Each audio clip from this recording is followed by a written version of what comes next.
Vous avez été 3 personnes à m'envoyer 3 annonces sur Le Bon Coin et que des annonces à moins de 150 000 €, à part une qui est à 160 000 €. Avec un peu de négo, on devrait y arriver. Et bien sur les 3 annonces que je vais vous présenter, il y en a une qui est une véritable pépite et de l'autre côté, il y en a une, c'est vraiment ce qu'on appelle une merguez, un truc où lorsque vous le voyez, il faut fuir et ça se voit même déjà dès l'annonce. Donc là, ce qu'on va faire, c'est que je vais décrire les 3 annonces que vous m'avez envoyées et c'est à vous, dans les commentaires, de m'écrire lequel, selon vous, est une merguez, lequel, selon vous, est une licorne. C'est vraiment important. Quand je dis licorne, c'est lequel, avec une bonne fiscalité, un bon financement et quelques travaux, peut devenir quelque chose de vraiment très rentable. Et là, ce que j'ai vu, petite analyse que j'ai fait avant la vidéo, on peut monter à 13,5% de rentabilité brute sur l'un des 3 biens immobiliers. Donc, on commence avec un immeuble qui se situe justement dans la ville de Alençon, dans le 61. Ensuite, il y aura un deuxième immeuble dans la ville de Beaucaire, dans le Gard. Et ensuite, un troisième immeuble à Nevers, dans le 58. Donc, on va tout de suite commencer par le premier bien, qui est ici, vous le voyez, un immeuble de 10 pièces de 225 mètres carrés, qui se trouve dans le quartier de la Croix-Mercier à Châtelet, Nord-Lanquerel, à Alençon, dans le 61. Et donc, il est présenté à un prix de 146 000 €. Donc, ici, Alençon, quartier Lanquerel, immeuble de rapport en bon état, de gros œuvres comprenant 3 appartements, dont 2 logements de type 3, 90 mètres carrés et 100 mètres carrés, avec un garage et un logement de type 2 de 35 mètres carrés, cour d'accès et d'agrément devant le bâtiment, cave et remise, beau projet d'investissement locatif dans un quartier calme, proche des écoles et commerces, prévoir des travaux de rénovation intérieure. Le reste n'est pas forcément très intéressant, mis à part le dernier paragraphe qui dit « Montant estimé des dépenses annuelles d'énergie pour un usage standard entre 2 750 et 3 760 €. Donc là, vu que ça n'a pas été précis, c'est que l'un des 3 logements doit être relativement vacant parce qu'il n'y a pas eu d'analyse de facture EDF par rapport au coût énergétique. Prix moyen des énergies indexées sur l'année 2021, abonnement compris, on est en 2024 lorsque je fais cette vidéo. Donc là, ça fait 3 ans qu'on a fait des diagnostics, donc ça veut dire potentiellement que ce bien-là est à la vente depuis presque 3 ans. Donc ça, c'est vraiment un très bon point par rapport à la négociation, d'autant plus qu'on part pas d'un niveau très élevé, 146 000 € pour un immeuble de 225 mètres carrés avec déjà 3 logements. Peut-être qu'il y a 500 000 € de travaux à faire, on ne sait pas, mais on va aller voir les photos. Donc, on a une première photo avec la dite cour intérieure, un parking avec un garage au fond. On voit qu'on est sur un bâtiment avec justement ici des fenêtres cintrées au rez-de-chaussée et puis une façade plutôt régulière au niveau de l'étage. Là, on voit quoi? On voit qu'on a pour la porte, on a un volet roulant extérieur avec une porte et un double vitrage. Pareil ici, et visiblement, il y a des stores ici au niveau de toutes les fenêtres. Lorsqu'on voit ici les parties un petit peu noircies sur la façade, on aurait raison de penser qu'on est plutôt sur un versant avec une partie au nord. On n'est pas plein nord, on est une partie au nord. Mais voilà, on a quelque part des petites moisissures, des petits champignons qui viennent se mettre dans la façade. Ce n'est rien de bien grave, mais attention, c'est quand même des signes. Et là, on voit aussi que la partie à l'ombre, vous voyez, il y a la mousse qui se dépose. Là, c'est une cour qui n'est pas entretenue. Donc, je pense que le logement ou la cour ici n'est pas du tout utilisée. S'il y a des voitures qui étaient passées récemment pour aller dans le garage, bah, on aurait forcément des traces ici. Le garage avec justement un parquet qui a été mis. Donc, visiblement, c'est complètement à l'abandon. Pourtant, on est sur un immeuble qui n'est pas forcément ancien en termes de façade, avec justement les fenêtres en double vitrage avec les rideaux partout. Ici, au niveau du logement, alors c'est ancien, mais c'est pas forcément en mauvais état. Là, il n'y a pas de grosses rénovations à faire parce que si on fait simplement des travaux de type esthétique en remettant en peinture, par exemple, la totalité avec des couleurs un peu plus modernes, on pourrait même se contenter du carrelage actuel qui n'est pas forcément mauvais. On a une salle de bain. Alors attention, le papier peint dans les salles de bain, moi je n'aime pas du tout ça parce que dans les pièces humides, le papier, la colle et l'humidité, ça ne va pas du tout ensemble. Mais on voit ici qu'il y a du carrelage qui a été mis au mur, que la baignoire est encastrée. Il y a quand même des choses qui ont été faites et ça n'est pas d'origine. Donc c'est plutôt un bon point pour cette pièce-là, mis à part le carrelage qu'il faudrait rehausser jusqu'au plafond, hein. Vraiment tout ce qui est pièces d'eau, toilettes et surtout les salles de bain. Vraiment mettez du carrelage là au plafond. En général, on colle ça au plafond,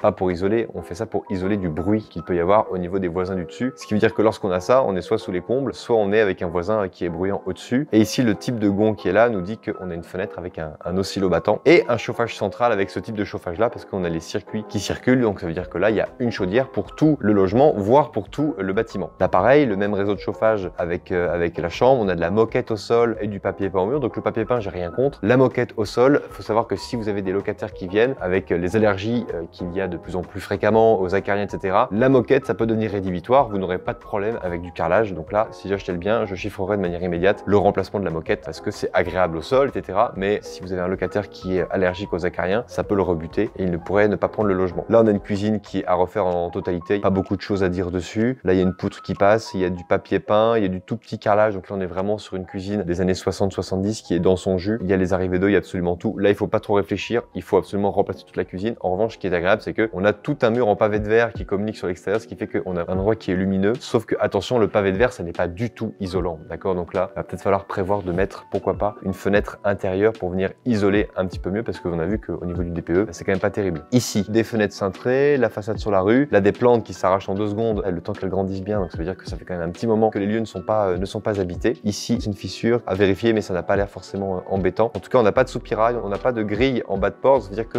le bien n'est pas au-dessus d'un sous-sol. Donc, ça veut dire qu'il peut y avoir des remontées d'humidité. Donc là, bien faire attention lorsque vous allez visiter ce type de bien, de vérifier en partie basse de tous les murs intérieurs. Est-ce que la peinture craque? Est-ce que le papier peint a tendance à se décoller? Est-ce que vous avez de la poussière un peu de type salpêtre en bas des murs? Est-ce qu'en gros, l'humidité remonte? Et là, je fais cette vidéo, on est en plein hiver. Donc là, c'est vraiment le moment idéal pour voir si le bâtiment prend l'eau ou pas. Parce que parfois, vous faites ça pendant l'été. Si l'été est chaud et que tout est sec, bah forcément, l'humidité, vous n'allez pas forcément la voir. Donc, l'étanchéité d'un bâtiment, c'est vraiment à cette période de l'année qu'on la voit bien. Bon, le mobilier qui est d'époque avec une chaudière qui est là dans une cuisine où bon, il n'y a pas grand chose à dire, il faut juste tout refaire ici. Ici, donc un escalier pour accéder aux étages supérieurs. Ici, une cabine de douche, quelque chose de très simple mais d'efficace, avec toujours des radiateurs à eau. Donc, on est vraiment sur un bâtiment avec un chauffage central ici. Toujours le même type de chauffage ici. Donc, on voit au niveau du papier peint que c'est quand même un bâtiment qui a été habité, pas forcément depuis très longtemps. Donc, c'est pas non plus à l'abandon. Je pense que les locataires ont dû partir il y a 2 ou 3 ans. Là, c'est l'accès. Là, on a un problème au niveau de l'humidité. Vous voyez, il y a vraiment de l'humidité qui vient et qui a tendance à décoller la tapisserie qui est là. Donc là, pour moi, il y a un problème d'entrée d'eau à partir de l'extérieur. Donc là, voir s'il y a eu un dégât des eaux, s'il y a eu des problèmes qu'il a fallu gérer par rapport à ça. Mais quand on voit le sol en moquette comme ça, ou même en espèce de béton ciré ou en linoléum, on sait pas trop ce que c'est. Ça, vraiment, il faut tout décoller. Il faut mettre du carrelage. Si c'est du linoléum, attention, parce que le lino à l'époque contenait de l'amiante et il y avait également de l'amiante dans la colle qui tenait, qui servait à fixer au sol justement ce matériau. Donc là, attention à bien tout enlever, à bien tout mettre ça dans des déchetteries spécialisées et à remettre un vrai carrelage dans les règles de l'art. Surtout que là, apparemment, on doit être dans une pièce, j'imagine qu'on est dans une pièce au rez-de-chaussée. Qu'est-ce qui me fait dire qu'on est au rez-de-chaussée? Je sais pas. Je sens qu'on est au rez-de-chaussée parce que c'est un type de sol qu'on mettrait pas forcément en étage ou peut-être que je me trompe. Voilà par rapport à ça. Ici, là, on a du carrelage que l'on peut conserver. La peinture m'agresse un petit peu. Puis il y a cette espèce de tube néon au plafond. Donc ça, c'est franchement pas terrible. Là, il faut partir sur quelque chose de tout neuf. Vous mettez de la peinture blanche. Ici, vous avez tout un endroit où vous pouvez faire une cuisine en angle qui sera beaucoup plus agréable. Et vous remettez tout en blanc avec un joli luminaire. Et sans faire grand chose, en fait, vous allez arriver à recréer un espace intérieur qui va être beaucoup plus accueillant, beaucoup plus agréable. Une autre photo. Donc là, vous voyez, j'ai dit une bêtise tout à l'heure. Il y a quand même un accès en sous-sol. Donc à voir si le sous-sol est traversant ou pas. On est vraiment sur une façade sur laquelle il y a des coulures, il y a eu des choses.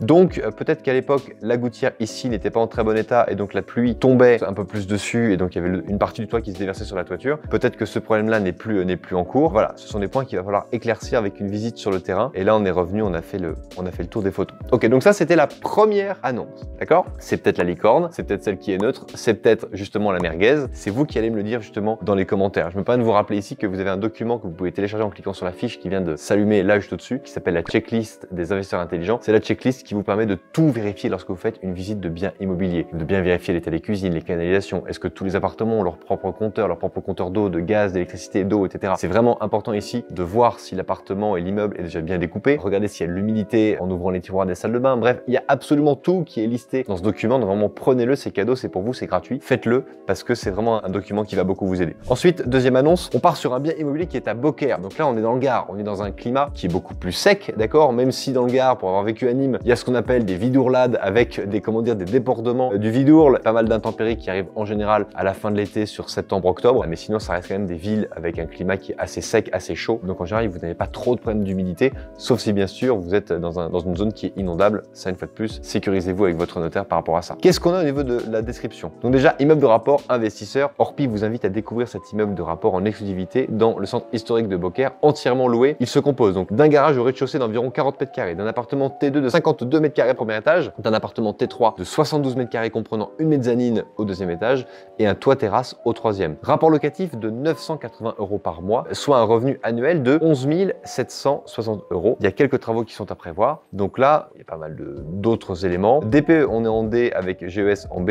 C'est bien une agence immobilière qui met le bien en vente. Donc, on aurait raison de penser qu'ils sont sérieux et qu'ils ont bien fait une annonce dans les règles de l'art. On a une belle façade en pierre de taille, d'accord, avec ici, donc il n'y a pas de gouttière parce que forcément il y a assez peu de gouttières dans le sud de la France étant donné qu'il pleut relativement faiblement, enfin quand il pleut beaucoup. Là ici on a le garage, on a une porte qui est sécurisée en bas avec un barreau aux fenêtres, les volets qui sont bon, tantôt ouverts, tantôt fermés. Il n'y a rien d'autre à dire par rapport à cette façade là. Je pense qu'on est à nouveau sur une façade qui doit être exposée au nord. Je vous dis ça par rapport au fait que la porte ici a dû avoir de l'eau, c'est pour ça qu'elle a été réparée en partie basse, vous voyez, comme si l'eau était montée ici, donc attention qu'on soit pas dans une zone inondable. On sait bien que les zones inondables ont tendance à revenir, hein. Donc je sais que la ville de Beaucaire, c'est une ville où il y a eu des grosses digues qui ont été construites pour justement contourner les flux. Ici, qu'est-ce qu'on a? On a une cuisine avec un carrelage en mode un peu provençal. Bon, écoutez, là c'est pas compliqué, on peut garder un peu le carrelage au mur, mais globalement au niveau mobilier, il faut absolument tout refaire, on peut pas relouer dans cet état-là. Évidemment, là il est loué, donc si vous achetez le bien, gardez les locataires en place, mais dès que les locataires s'en iront, faites des travaux de rénovation. Ici, bon bah là c'est l'histoire du T2 ou du T3 avec la mezzanine. Ok, bon, rien à dire par là, bon c'est un appartement où il y aura des rénovations à faire, hein. Là qu'est-ce qu'on a? On a une cuisine, pareil, où il faudra tout refaire au départ du locataire. C'est le même logement que celui de tout à l'heure avec la mezzanine qui est au-dessus de la cuisine. Bon, effectivement, c'est un habitat qui est assez simple, hein, mais qui peut être sympa une fois qu'il est complètement refait. Donc là, on continue. Non, alors, j'ai dit une bêtise. Le carrelage qui est ici et là-bas, c'est le même appartement, hein, voilà, c'est la continuité. Donc là, visiblement, il y a un matelas avec un lit, une couette. Donc apparemment, les gens dorment dans cet espace-là. Le linge qui pend aux fenêtres, moi, c'est des choses que j'aime pas trop. Donc en fait, quand c'est comme ça, il vaut mieux dire au locataire, écoutez, je préfère vous offrir un sèche-linge plutôt que d'avoir le linge qui pend aux fenêtres, même si c'est pratique, hein, c'est sûr que, mais c'est quand même rédhibitoire par rapport à la ville. Et la ville, en plus, peut très bien vous l'interdire. Ok, par rapport à ça, bon bah écoutez, là, on voit qu'il y a un vieil interphone, il y a une porte d'entrée qui n'est pas sécurisée. Donc là, voilà, bon, on est sur un appartement où il va falloir absolument tout refaire. Il faut compter environ 500 € du mètre carré pour rénover complètement l'appartement. Il n'y a pas eu de photo de la salle de bain parce que la salle de bain, elle doit être dans le même jus que le reste que l'on voit là. Mais au départ des locataires, remettre en peinture et refaire des travaux de rénovation de tout l'appartement, ça me semble cohérent. Là, il n'y a rien de spécial. Ici, vous voyez le bien avec le radiateur qui a été arraché ici, c'est quand même pas terrible. On est dans le même appartement que celui-ci. L'annonce dit qu'il y a quelques petits travaux à prévoir. Effectivement, il y aura des travaux cosmétiques. Donc pour moi, ça se chiffre, hein, vraiment. Et là, partir sur 500 € du mètre carré pour refaire bien tout un appartement, ça me paraît pas mal du tout. Donc vraiment, bien garder ces calculs-là en tête pour que vous puissiez négocier le montant du bien avec le propriétaire vendeur. Et là, on a un accès avec l'escalier, je pense, historique, bon, qui m'a l'air pas mal, hein. On est sur carrelage, escalier carrelage avec nez de marche en bois. Visiblement, la porte d'accès de l'immeuble. Et puis ensuite, le bien lui-même. Donc là, oui, ça, c'est l'interphone. Donc c'est vraiment la porte que l'on ouvre dès qu'on est là. Voilà. Donc moi, j'ai pas de remarques à dire par rapport à cet immeuble-là. Donc lui, c'est l'immeuble numéro 2. Est-ce que c'est la licorne? Est-ce que c'est la merguez? Ou est-ce que c'est celui qui est neutre? Et là, enfin, le dernier, qui se trouve à Nevers, qui fait 280 mètres carrés et qui est présenté au prix de 160 000 €. Donc là, Nevers, immeuble de rapport de 4 appartements. Spécial investisseur. Donc là, je me méfie toujours. Méfiez-vous toujours lorsqu'il est marqué spécial investisseur. En général, c'est pas de bon augure. Donc au rez-de-chaussée, un T1 loué 280 € hors charge. Un autre T1 298 € hors charge. Et au premier étage, un T3 loué 445 € hors charge. Au deuxième étage, un T3 loué 431,57 € hors charge, soit un revenu de 18 728 € hors charge à l'année. Donc là, tel quel, on est déjà à 10% de rentabilité. Taxe foncière de 3 245 € par an. Jardin, chauffage individuel électrique, menuiserie double et simple vitrage, honoraire charge vendeur, etc., etc. Donc là, on est sur un DPE. Au niveau du DPE, il n'a pas été communiqué. C'est bel et bien une agence immobilière qui a eu ce bien-là à la vente. Je ne sais pas pourquoi. Normalement, le DPE doit s'afficher de manière complètement obligatoire, mais là, il n'est pas là. Ici, on a une façade qui m'a l'air d'être somme toute en bon état, avec effectivement du double vitrage ici. On n'a pas de moisissure. On a une gouttière ici qui est en bon état avec une double évacuation d'un côté et de l'autre, d'accord? Donc il y a un joli jointoiement qui est fait entre les deux immeubles. On est au 12 de la rue, donc c'est un immeuble qui est classique, hein, mais qui est propre. Ensuite, quand on arrive à l'intérieur, on a ici, regardez, là, ça me saute aux yeux tout de suite, on a des petites cloques au niveau de la peinture. Ça veut dire qu'il y a peut-être eu un dégât des eaux, ça veut dire qu'il y a de l'humidité quelque part, mais la peinture, si elle est bien faite, elle ne se décolle pas comme ça. Donc ici, il faudra bien aller voir un peu ce qui se passe là. Qu'est-ce qu'on a? Ici, on a un placard où j'imagine qu'il y a les compteurs électriques et voilà, il y a peut-être un syndic de copro ou la société qui fait la gérance de l'immeuble qui a mis ici une affiche pour peut-être dire, je sais pas, pour rappeler à quelle heure on sort les ordures ou quelles sont les règles de bonne conduite dans l'immeuble. Ici, une porte sous l'escalier, soit pour avoir un petit rangement sous l'escalier, soit parce qu'il y a une cave en dessous. Donc il y a un petit jardin, ça c'est pas mal du tout pour les locataires si vous voulez. Voilà, si vous avez une configuration comme ça et que vous avez un immeuble avec par exemple 5 appartements et que vous avez peut-être 200 mètres carrés de jardin, découpez appartement par appartement le jardin pour que chaque locataire puisse avoir pourquoi pas son petit potager et puis mettez également des outils à disposition, des pelles, des pioches, ce genre de choses pour que les gens puissent faire faire leur petit entretien potager, ça peut être vraiment pas mal. Voilà par rapport à ça. Ensuite, un appartement qui est en bon état avec du parquet au sol. Alors ça ressemble à du vrai parquet ça, hein. Ça ressemble pas à du faux parquet. Ça c'est quand même joli. Ça c'est vraiment quelque chose qui est à conserver. Ensuite, regardez, on a un locataire qui a apparemment un terrarium ou un vivarium. Donc il doit aimer les serpents ou les reptiles. Alors moi j'aime pas trop ça, mais bon après tout, tant qu'il sort pas de la boîte, ça me gêne pas. Ici, qu'est-ce qu'on a? Ben voilà, on a un appartement avec ici une évacuation. On est sur du chauffage électrique premier prix. On est sur un immeuble, un logement avec ici une espèce de papier peint ou une peinture crépie qui a été repeint. Pas très joli. Ça c'est des choses qui se refont donc pour que l'appartement soit bien. Une fois le départ du locataire, je referai un peu des propretés au niveau des murs pour que ce soit nickel. Et je changerai ce système de radiateur véritable grille-pain qui bouffe une énergie folle. Ici, qu'est-ce que l'on a? On a un canapé clic-clac. Donc je pense qu'on est dans un studio avec le locataire qui utilise ce lit pour ses nuits, tout simplement. Par rapport à ça, ici on a une salle de bain qui est vieillotte. Alors moi ce que je fais aujourd'hui maintenant dans tous mes immeubles, dès qu'il y a une baignoire, je casse la baignoire, je fais une douche à la place. Et les gens qui me disent oui mais pour les enfants c'est quand même plus pratique. Alors je sais pas vous mais moi j'ai eu 2 enfants. On a toujours vécu dans des appartements ou des maisons avec des douches et on n'a jamais eu de problème justement pour les laver. Quand ils sont tout bébés, il y a des baignoires un petit peu hautes mais voilà, au bout de 6 mois, 8 mois, ou 12 mois dès qu'ils savent marcher, ils prennent leur douche debout, c'est beaucoup plus simple. Donc voilà par rapport à ça, je ne garde plus les baignoires. Donc là écoutez, c'est pas compliqué, hein. Là il y a un billet de 5 000 € à mettre pour casser tout le carrelage, refaire un beau carrelage jusqu'en haut, créer une cabine de douche, mettre un meuble avec vasque, pourquoi pas double vasque à la place. Le bidet ici on le supprime, le radiateur qui est là on l'enlève et puis on met un chauffe-serviette et bref on refait une vraie belle salle de bain. Ici la chambre avec une espèce de parquet flottant premier prix. Ça pareil, en cas de rénovation, ça dégage, on garde pas ça. Ici au niveau des murs, ils sont propres, c'est pas mal. On a un joli radiateur. Ici pareil, on a un parquet qui m'a l'air d'être de meilleure qualité que ce qu'on a vu dans les autres pièces. Donc ça à voir, je dirais au cas par cas, mais là la précision de la photo ne permet pas d'avoir plus de renseignements. On a une peinture qui est proprette partout, on a une porte qui est d'origine, mais moi j'aime bien, ça met un peu de charme. Donc ça pour moi je garde. Pour moi il n'y a pas trop de sujets sur cette question-là. Et là on a un autre logement apparemment avec un locataire qui aime bien la musique. Pas de souci par rapport à ça. En plus il y a du matériel électronique, donc il a son casque. Il embête pas tout le monde. Ici, ça doit être probablement son lit, clic-clac, puisqu'il n'y a qu'une seule pièce. On est vraiment dans l'esprit musical ici, avec le pupitre qui est là, le clavier qui est là, les enceintes qui sont dans les coins. Bon, bah, écoutez, là, l'appartement, il est propre, hein. Franchement, il n'y a pas grand-chose à dire sur ce bien-là. Et on a fait le tour. Donc voilà, les amis, vous allez me dire lequel de ces biens est selon vous une licorne, lequel est une véritable merguez, lequel il faut surtout pas acheter. C'est l'un des 3 qu'on a vu. Vous me dites si vous partiriez sur le 1, le 2 ou le 3. En attendant, dans la prochaine vidéo, eh bien, je vous répondrai dans les commentaires lequel est le meilleur selon moi et pourquoi c'est le meilleur des 3. En attendant, chers amis, j'espère que cette vidéo vous a plu. N'hésitez pas à la liker, à la commenter, à vous abonner à la chaîne si bien sûr ça n'est pas déjà fait. Et puis comme d'habitude, n'oubliez pas, crise ou pas crise, on fait la route ensemble. Ciao!